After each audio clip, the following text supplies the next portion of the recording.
Добар ден на сите, јас сум Александра Темелковска, кардиоперфузионист во клиниката Жан Митрев клиника.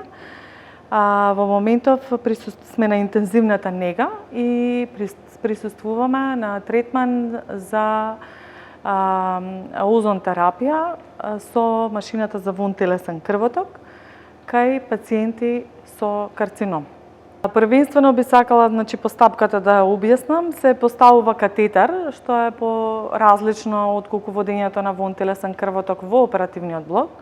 Се поставува катетер на пациентот од кој што се во континуитет се земаат 200 до 300 мл во зависност од пациентот, крв, кои што истовремено се озонираат, односно се користи озонот како третман во системот за екстракорпорална циркулација и повторно така хипероксигенираната крв ја враќаме кај пациентот. Кај пациентите со карцином, оваа терапија има двојно дејство. Причинуваме хипероксигенација на ниво на клетка и ткиво, и со тоа завршуваме, да речам, еден дел од терапијата на пациентите со карцином. А другото дејство е што ја заштитуваме здравата клетка и ткиво, односно ги заштитуваме од понатамошни оштетувања.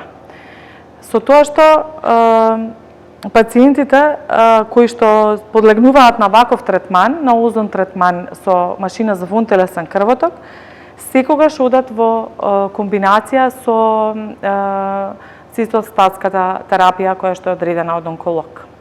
Негативни ефекти во досегашното работно искуство немаме. Во принцип третманот трае 1 час. Во случај кога пациентот е хемодинамски постабилен, енергетски, исто така на повисоко ниво, може да го продолжиме третманот на 2 часа и се повторува при контрола од страна на лекар и во договор секако со онколог кој што ја одредува таа цитостатска терапија.